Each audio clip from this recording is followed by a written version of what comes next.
ধন্যবাদ আরেকটি ভিডিওতে। আজকের ভিডিওতে আমি কথা বলবো বাংলাদেশের শিশু ও কিশোরদের জন্য আইকিউ টেস্ট। আমি আছি কাউন্সিলিং সাইকোলজিস্ট আসাদুজ্জামান রাজু।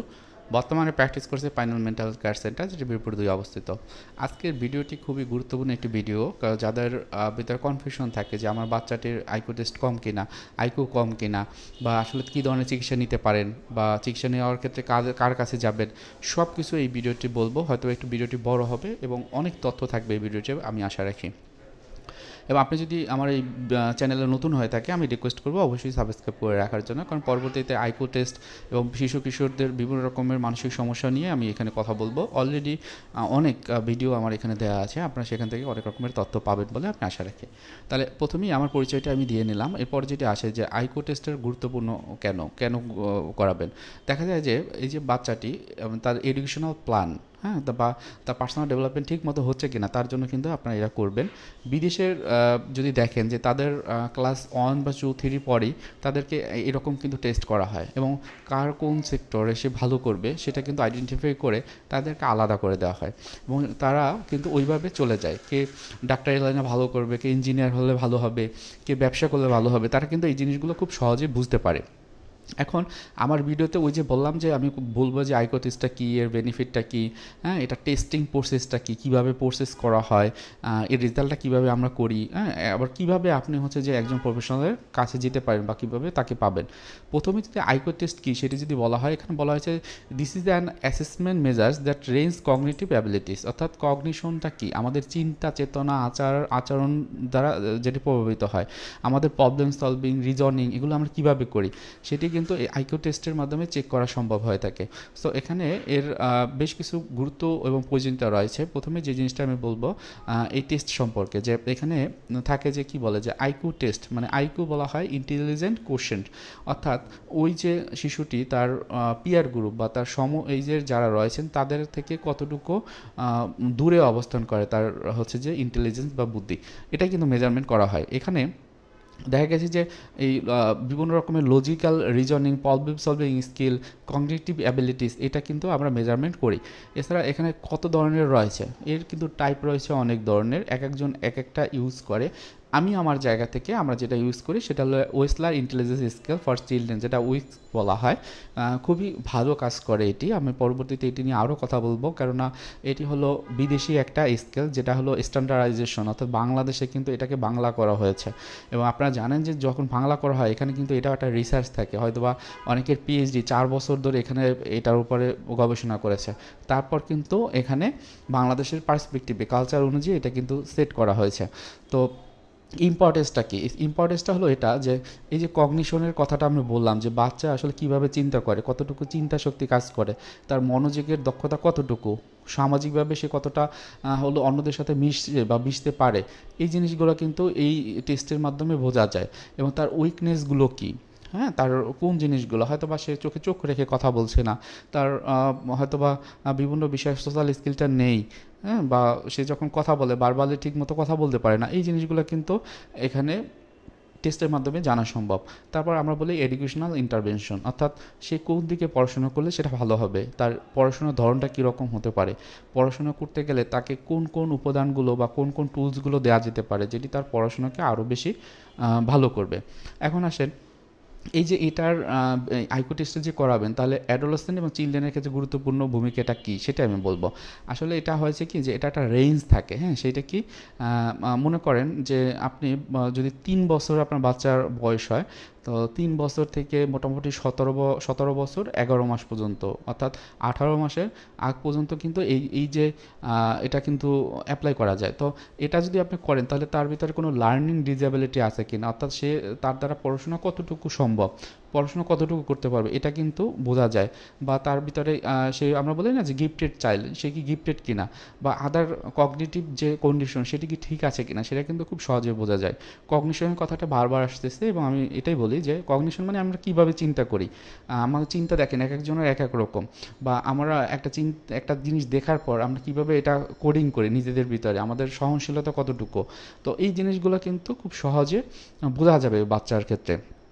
এখন তার ক্ষেত্রে এডুকেশনাল প্ল্যানটা কীভাবে করা যেতে পারে, হ্যাঁ, তার লার্নিংটা কী হবে, সে যদি স্পেশাল চাইল্ড হয় সেক্ষেত্রে তার জন্য কোন কোন ফলপ্রসূ যে টুলসগুলো আমি একটু আগে বললাম বা কোন জিনিসগুলো করতে পারবেন এটা কিন্তু করা যায়। তারপর হলো আরেকটা বলা হয়েছে যে অ্যাওয়ারনেস। মনে করেন বাবা মার ক্ষেত্রে আমি দেখেছি আমার কাছে যারা আসেন তারা খুব বেশি অ্যাংজাইটি স্ট্রেসে থাকেন তার বাচ্চাটি নিয়ে। অনেকে এই স্ট্রেস অ্যাংজাইটি নিয়ে তার বাচ্চার বয়স হয়ে গেছে 15, 16, 17 বছর, হ্যাঁ, তো তখন কিন্তু আমাদের কাছে আসে।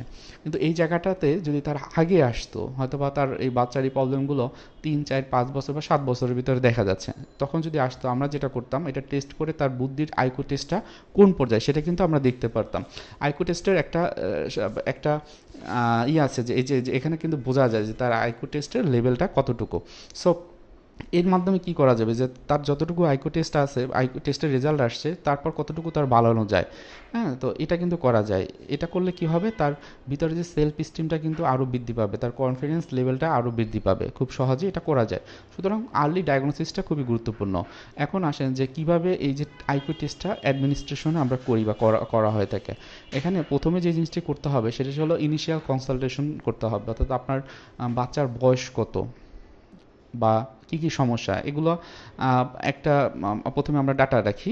ডাটা রাখার পর তার ভিতরে যে তাকে যখন এইরকম একটা এনভায়রনমেন্টে আমরা নিয়ে আসি, সেখানে হলো যে আইকিউ টেস্টের যে অ্যাপারটাইজগুলো আছে সেই অ্যাপারটাইজগুলোর মাধ্যমে আমরা করি। এখানে দেখা যায় যে আমরা যে কোশ্চেনগুলো করি অনেকটা বারবার রিজনিং, ম্যাথমেটিক্যাল প্রবলেম সলভিং এই বিষয়গুলো থাকে। আমরা বিভিন্ন রকমের ব্লক ডিজাইনের মাধ্যমে করি।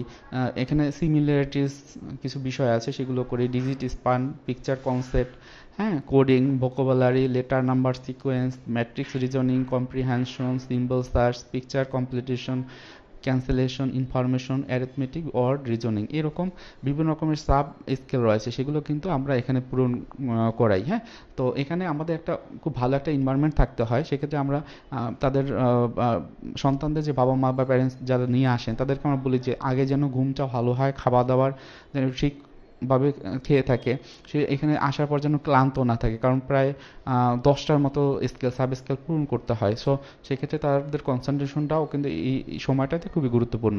সবথেকে ভালো হয় এই সময়টা যদি এমন হয় যে আপনার কোনো সাইকিয়াট্রিস্টের কাছ থেকে ইনিশিয়াল যে ডায়াগনোসিসটা করে নিতে পারেন, যেহেতু সে এখন আইকিউ টেস্টটা করা দরকার হয় কিনা, সেই জিনিসটা যদি আমাদের এই সেন্টারে আসেন আমরা কিন্তু আমাদের জায়গা থেকে কিন্তু এটা আমরা করে থাকি। এখানে সাইকিয়াট্রিস্ট রয়েছেন অভিজ্ঞ। তো এখানে যেটা হয় যে এখানে ডিউরেশন কী আর সিটিংটা কীরকম থাকে। সিটিং আমি যদি বলি এই যে আমার একটা সিটিং রয়েছে, এই সিটিংয়ে করা হয়। তো সবসময় চেষ্টা করি যে বাচ্চা একা থাকলে ভালো হয়, অন্যান্য ভেরিয়েবলগুলো কাজ করে না। অনেক সময় প্যারেন্টসরাও থাকে বা থাকতে চায় বা বাচ্চা নিজেও বলে যে বাবা মা থাকবে, সেক্ষেত্রে এটা রাখা হয়। সেক্ষেত্রে দেখা যায় যে এটা একটা অনেক সময় ডিস্ট্রাকশন হয়, কিন্তু আমরা সবসময় চাই ডিস্ট্রাকশন ফ্রি একটা এনভায়রনমেন্ট, এবং সেই জন্য কমফোর্টেবল হয়। সেই জন্য যখন তার সাথে একটা ইন্টারাকশন করি তারও একটা ফ্রেন্ডলি কিন্তু সম্পর্ক আমাদের ভিতরে তৈরি হয়। তাহলে আসেন যে কার টেস্ট করা উচিত, কোন সময়টা বা কোন বয়সের জন্য উপযুক্ত। আমি প্রথমেই বলেছি যে এটি আপনি 3 বছর থেকে 12 বছর বা 17 বছর 11 মাস পর্যন্ত আপনার বাচ্চার জন্য কিন্তু করাতে পারেন। এবং সেই ক্ষেত্রে অবশ্যই আপনার জানতে হবে, আপনার বুঝতে হবে যে তার এই যে পড়ালেখার জায়গাটা সে কি স্ট্রাগল করে যাচ্ছে কিনা, তার অন্য কোনো ট্যালেন্ট আছে কিনা, হ্যাঁ, তার বিহেভিয়ারাল ইস্যু আছে কিনা। এখন আমার কাছে ওই দিন একজন আসছে, খুব অ্যানশাস মুডে আসছে। সে খুব পড়ালেখা করেছে, বাইরে থেকেছে, একটা ইউনিভার্সিটিতে পড়ায়। তো তার যেই ব্যাপারটি হয়েছে যে তার মনে হয় যে তার সন্তানটা একাডেমিক ভাবে একটু পিছিয়ে আছে। সো তাকে একটা টেস্ট করার দরকার। সো ওনার যে টেস্টটি সেটিতে আমি দেখলাম যে কিছু কিছু বিষয়ে সে হলো মানে খুবই ভালো করেছে, হ্যাঁ, কিছু কিছু আইটেমে, এবং সেখানে ভেরি সুপিরিয়র কিন্তু হলো আইকিউ টেস্টের সর্বোচ্চটা। এবং কিছু কিছু ব্যাপারে সে এক্সট্রিমলি লো, আবার কিছু কিছু বর্ডারলাইন লো এভারেজ এরকম পেয়েছে। তো এই স্কেলের ক্ষেত্রে এই যে যেটা খুব ভালো করেছে তার মানে কি, সে যদি ওই সেক্টরগুলোতে যায় যেখানে এই ধরনের অ্যাক্টিভিটি করতে হবে সে কিন্তু ভালো করবে। সো এটা আপনারা করতে পারেন যদি আপনার সন্তানের ভিতরে এরকম কোনো ইস্যু দেখেন প্রথমেই। এবং অবশ্যই আপনারা মনে রাখবেন যে আপনাদের একটা কনসার্ন থাকতে হবে যে আপনি যেইখানে করাচ্ছেন এটি আসলে রিলিয়েবল কিনা। কারণ অনেকেই এটা এখন প্র্যাকটিস করে, কিন্তু এটা মূলত যারা করবে সেটা হলো এডুকেশনাল সাইকোলজিস্ট বা কাউন্সেলিং সাইকোলজিস্ট। আমি যেহেতু educational counselling psychology department Dhaka বিশ্ববিদ্যালয়ে পড়াশোনা করেছি, এখানে আমাদের কিন্তু এটার জন্য আলাদা ট্রেনিং দেওয়া হয়। প্লাস ক্লাসে পড়ানো হয় প্রায় 6 মাসের মতো একটা সিলেবাসই থাকে যে আলাদা, হ্যাঁ, এটা কিন্তু পড়াশোনার মাধ্যমে কিন্তু আমাদের শিখতে হয়। সো এটা আপনারা দেখে নেবেন আপনি যেখান থেকেই আপনি এটা করার না কেন, এবং সেক্ষেত্রে বেনিফিটটাও কিন্তু ভালোই পাবেন আশা রাখি। এখন আসেন ইন্টারপ্রেটিং আইকিউ টেস্ট রেজাল্ট। আসলে এইখানে ইন্টারপ্রিটেশনটা কীরকম হয়। এখানে ইন্টারপ্রিটেশনের ক্ষেত্রে বলা হয় যে আমি যদি বলি আপনারা দেখতে পারবেন যে এখানে এরকম একটা কার্ভ আছে, এখানে কার্ভের এখানে বলা আছে যে আসলে কীভাবে রেঞ্জ থাকে আইকিউ টেস্টের। এখানে বলা হয়েছে যে এক্সট্রিমলি লো, এটা যদি 70-এর নিচে থাকে, হ্যাঁ, 70-এর নিচে যদি থাকে তাহলে এটি এক্সট্রিমলি লো, এবং এটা দেখা গেছে যে 2.2%, প্রায় 2% এরকম থাকে যারা হচ্ছে যে এক্সট্রিমলি লো। তারপর বর্ডার লাইনের ক্ষেত্রে বলা হয়েছে 70 থেকে 80-র ভিতরে, এই ধরনের থাকে 6 থেকে 7%। তারপর 80 থেকে 90 এর মাঝে আছে 85, এটাকে বলা হয় লো এভারেজ। এখানে 16.1% এই ধরনের বাচ্চারা আছেন। তারপর এভারেজ ধরা হয়েছে যেটা হলো 90 থেকে 110-এর ভিতরে যারা আইকিউ টেস্টের রেজাল্টটা আসে, তাদের হলো 50%-এর ক্ষেত্রে এরকম বাচ্চারা আছেন।